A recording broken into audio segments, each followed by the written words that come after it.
दोस्तों, आपका एक बार फिर से हमारे चैनल नोटबोर्ड में स्वागत है। तो दोस्तों, आज की इस वीडियो में हम हिंदी क्लास 12 का जो सिलेबस है सेशन 2024 और 25 के लिए वो देखने वाले हैं। तो वीडियो में ज़रूर एंड तक बने रहिएगा। सबसे पहले दोस्तों मैं बताता हूँ आपको मिड टर्म एग्जाम का क्या सिलेबस है। तो आपको पता है हिंदी की जो आपकी दो बुक है, अंतरा और अंतराल, ठीक है। और तीसरी बुक भी है अभिव्यक्ति और माध्यम, ठीक है, वो भी आपको पढ़ना होता है, इंपॉर्टेंट है। तो अब एक एक करके मैं आपको बताता हूँ। पहले अंतरा जो है उसमें दो खंड है दोस्तों, काव्य खंड है और गद्य खंड है। तो काव्य खंड जो आधुनिक वाला है उसमें जैसे पार्ट 1 जो है जयशंकर प्रसाद ने लिखा है, उसमें दो हैं, देवसेना का गीत और कार्नेलिया का गीत। ये आपका मिड टर्म एग्जाम का सिलेबस है। पार्ट 2 जो है सरोज स्मृति उसमें है। पार्ट 3 जो है आपका यह दीप अकेला और मैंने देखा एक बूंद। तो ये जो मैंने आपको 5 जो है चीज़ें बताई हैं, ठीक है, काव्य खंड आधुनिक में से अंतरा बुक का ये आपका जो है मिड टर्म एग्जाम का सिलेबस है। हम जो प्राचीन काव्य खंड है उसमें क्या है, भरत नाम का प्रेम और पद 12 मासा, ये जो दो हैं आपके प्राचीन काव्य खंड में से हैं, मिड टर्म एग्जाम में आ रहे हैं। अब गद्य खंड जो है उसमें प्रेम घन की छाया स्मृति, सुमरिनी के मन के, संवदिया, गांधी नेहरू, यासेर अराफात, ये जितने मैंने अब आपको दोस्तों चैप्टर बताए आप यहाँ देख भी सकते हैं अंतरा बुक से। यही आपके मिड टर्म एग्जाम का सिलेबस है। मिड टर्म एग्जाम का सिलेबस दोस्तों आपको 13 सितंबर तक कंप्लीट करना है। उसके बाद आपका मिड टर्म एग्जाम कभी भी हो सकता है, ठीक है दोस्तों। अंतराल जो बुक है उसमें से 2 ही चैप्टर पढ़ने हैं। सूरदास की झोपड़ी प्रेमचंद ने लिखा है और बिस्कोहर की माटी विश्वनाथ त्रिपाठी ने लिखा है, ठीक है। आपको सिलेबस पता चल गया। तब तीसरा जो है अभिव्यक्ति और माध्यम, उसमें यूनिट 1 जो है उसमें चैप्टर नंबर 3 है विभिन्न माध्यमों के लिए लेखन। चैप्टर 4 है पत्रकारीय लेखन के विभिन्न रूप और लेखन प्रक्रिया। यूनिट 2 जो है दोस्तों उसमें चैप्टर 6 है कैसे बनती है कविता और चैप्टर 7 है नाटक लिखने का व्याकरण। तो ये जो 4 चैप्टर हैं अभिव्यक्ति और माध्यम में से, ये आपको मिड टर्म एग्जाम के लिए पढ़ने हैं, ठीक है। हम यहाँ पे कुछ इंपॉर्टेंट बातें लिखी हैं, क्या क्या आपको पढ़ना है। अपठित गद्यांश पढ़ना है, 250 शब्द में आएगा, पढ़ के आपको आंसर देना होता है। अपठित पद्यांश, ठीक है, जो काव्य खंड आता है, काव्य खंड से आता है 100 शब्दों में, अपठित है यानी कहीं से भी आ सकते हैं। अगला क्या है दोस्तों, 100 शब्दों में रचनात्मक लेखन की आपको प्रैक्टिस करनी है। पठित काव्यांश और पठित गद्यांश, पठित यानी कि जो यहाँ पे चैप्टर लिखे हैं उनमें से किसी चैप्टर में से या तो काव्यांश आ जाएगा या पद्यांश आ जाएगा, गद्यांश आ जाएगा, सॉरी, ठीक है। उस पर फिर MCQ क्वेश्चन होंगे, आपको करना होगा, आसान होता है, बस आप थोड़ी प्रैक्टिस कर लीजिएगा। अगला क्या है, पठित काव्यांश और गद्यांश आपको दिया होगा, उसकी सप्रसंग आपको व्याख्या करने को बोला जाएगा, तो ये भी आ सकता है, आप इसको पढ़ लीजिएगा। तो आपको पता है दोस्तों हिंदी का जो आपको पेपर है 80 नंबर का थ्योरी का एग्जाम होता है। तो ये अभी जितना मैंने आपको बताया थ्योरी का सिलेबस था, ठीक है, जो पेपर होगा आपका 20 नंबर जो होते हैं वो किसके होते हैं, इंटरनल असेसमेंट के होते हैं। उसमें श्रवण और वाचन के 10 नंबर हैं, यानी स्पीकिंग और लिसनिंग स्किल जो है आपकी वो 10 नंबर का होगा। 10 नंबर आपका प्रोजेक्ट का होगा। 10 में से भी 5 नंबर विषय वस्तु के होंगे, 3 नंबर भाषा और प्रस्तुति आपने कैसे करी है, और 2 नंबर होंगे शोध और मौलिकता की, कितनी अच्छी आपने रिसर्च करके वो जो है प्रोजेक्ट बनाया है, ठीक है। तो ये आपको 20 नंबर होते हैं टोटल और बाकी 80 नंबर आपके पेपर होते हैं। तो मैंने आपको मिड टर्म एग्जाम का सिलेबस बता दिया दोस्तों, ठीक है। 13 सितंबर 2024 तक आपको ये कंप्लीट करना है, ठीक है दोस्तों। अब दोस्तों अगला चैप्टर, अगला जो मैं आपको बताने वाला हूँ ये आपको मिड टर्म एग्जाम के बाद पढ़ना है।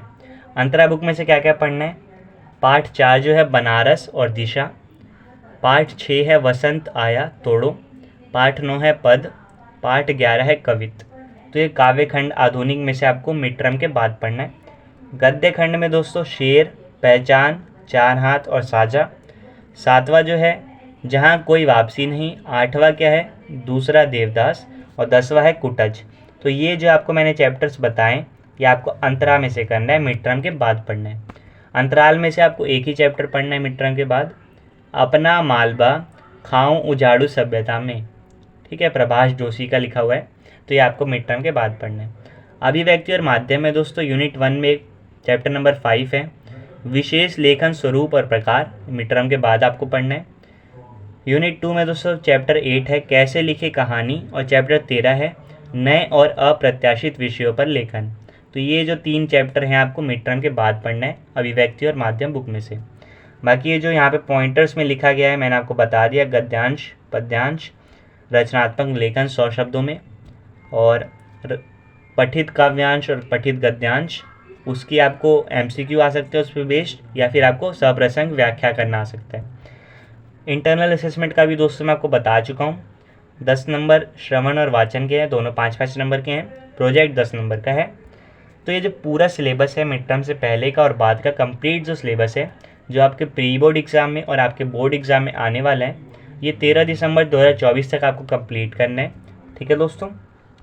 उसके बाद ये जो इंपॉर्टेंट चीज़ ऐसे दे रखी है, इसमें क्या लिखा है कि कौन कौन से जो पार्ट हैं जिनसे क्वेश्चन नहीं पूछे जाएंगे, यानी डिलीटेड चैप्टर कौन से। तो अंतरा में से आप दोस्तों देख सकते हैं 6 चैप्टर डिलीट कर दिए गए हैं, अंतराल में से 1 चैप्टर डिलीट कर दिया गया है। तो ये आप देख सकते हैं। तो ये दोस्तों आपका सिलेबस था। अब एक और चीज़ क्या होती है, आप यहाँ आप देख सकते हैं, बहुत इंपॉर्टेंट है कि हिंदी का जो सिलेबस आता है उसमें हमेशा आपको पेपर का पैटर्न दे दिया जाता है। तो मैं आपको समझा देता हूँ। 20 नंबर मैंने आपको बताया प्रैक्टिकल के होते हैं, इंटरनल असेसमेंट के होते हैं। बाकी जो 80 नंबर का है वो आपका बोर्ड एग्ज़ाम होगा, उसमें आपके जितने नंबर आएंगे वही आपके बोर्ड के रिजल्ट में दिखेंगे। ठीक है। तो पेपर आपका 3 घंटे का होगा दोस्तों। 3 खंड हैं, क, ख और ग। ठीक है। क में क्या है, अपठित बोध पर आधारित, यानी अपठित गद्यांश और पद्यांश होंगे, उस पर क्वेश्चन होंगे। ख जो है उसमें अभिव्यक्ति और माध्यम पर आधारित होंगे। और ग जो है उसमें जो आपके 2 बुक है, अंतरा और अंतराल, उस पर आधारित क्वेश्चन होंगे। हम यहाँ लिखा हुआ है अच्छी तरीके से। पहला जो आपका पेपर का क्वेश्चन होगा 10 नंबर का होगा, अपठित गद्यांश। दूसरा होगा अपठित पद्यांश 8 नंबर का। अब आता है दूसरा खंड। ठीक है, खंड का में ये 2 क्वेश्चन आएंगे। खंड ख जो है अभिव्यक्ति और माध्यम, तो उसमें तीसरा जो क्वेश्चन होगा, इसमें आपको दोस्तों इकाई जो 1 है यानी यूनिट 1 है, उस पे बेस जो है अति लघुरात्मक प्रश्न यानी शॉर्ट और आंसर वाले क्वेश्चन होंगे। ठीक है, यहाँ पे लिखा है 5 नंबर के होंगे टोटल। यहाँ अच्छे से यहाँ पे ब्रेकअप दे रखा है किस तरीके से, 1, 1 और 2 जो भी है। फिर है फोर्थ क्वेश्चन जो आपका होगा, वो भी पार्ट 3, 4 और 5 पर आधारित 2 वेरी शॉर्ट आंसर वाले क्वेश्चन होंगे 6 नंबर के। पाँचवा जो है वो दोस्तों 100 शब्दों में आपको रचनात्मक लेखन लिखना होगा। ठीक है, 5 नंबर का होगा। छठा जो क्वेश्चन होगा दोस्तों, पार्ट 6, 7 और 8 पे आधारित होगा, 2 प्रश्न होंगे, 6 नंबर के होंगे। ठीक है, ये आपका जो है अभिव्यक्ति और माध्यम में से क्वेश्चन है। तो आप समझ गए दोस्तों। अब अपठित गद्यांश 1 क्वेश्चन आएगा, पहला क्वेश्चन, पद्यांश दूसरा। 3 से लेके 6 तक जो है ये आपके दोस्तों अभिव्यक्ति और माध्यम पे आधारित क्वेश्चन होंगे। अब खंड ग जो है जिसमें अंतरा और अंतराल का है, तो 7वां जो प्रश्न आएगा दोस्तों, अपठित काव्यांश होगा, बुक में से कोई काव्यांश दिया होगा, 5 MCQ होंगे, 5 नंबर का होगा। 8वां जो क्वेश्चन है, काव्य खंड पर आधारित 3 क्वेश्चन होंगे, जिनमें से किन्हीं 2 का जो आपको आंसर करना है, 2-2 नंबर के होंगे। ठीक है, तो टोटल 4 नंबर। 9वां क्या है दोस्तों, कोई काव्यांश दिया होगा, उसकी सप्रसंग व्याख्या आपको करनी है विकल्प सहित। ठीक है, यानी कि MCQ वाले क्वेश्चन होंगे या दीर्घ उत्तरीय होंगे। ठीक है, विकल्प सहित यानी कि 2 आपको काव्यांश दिए होंगे, उनमें से किसी एक का जो आपको व्याख्या करनी होगी अच्छे से 100 शब्दों में, 6 नंबर का होगा। 10वां क्या है, कोई पठित गद्यांश आपका दिया होगा, उसमें से 5 MCQ होंगे, 5 नंबर ये हो गया। 11वां है, गद्य खंड पर आधारित 3 क्वेश्चन होंगे, किन्हीं 2 का आपको करना होगा, 4 नंबर का हो गया। 12वां वही है, आपको कोई एक गद्यांश दिया होगा, उसकी सप्रसंग आपको व्याख्या करनी है, विकल्प होगा, 2 में से कोई एक करना होगा, 6 नंबर का होगा। ठीक है, और 100 शब्दों में करना होगा। 13वां जो क्वेश्चन होगा दोस्तों, आप अंतराल के जितने भी पार्ट आपने पढ़े हैं, अंतराल में आपको पता है 3 ही चैप्टर आ रहे हैं टोटल, अगर मिला लिया जाए तो उनमें से 3 क्वेश्चन होंगे, किन्हीं 2 का आपको आंसर करना है, 100 शब्दों में करना है, तो टोटल 10 नंबर का ये हो गया। ये आपका टोटल दोस्तों 80 नंबर का जो है थ्योरी एग्जाम होगा। टोटल 13 क्वेश्चन होंगे। आपको समझ आ गया होगा, नहीं आया तो एक बार वीडियो बैक करके आप ज़रूर समझ लीजिए। ठीक है, आप देख के भी पढ़ के भी समझ सकते हैं।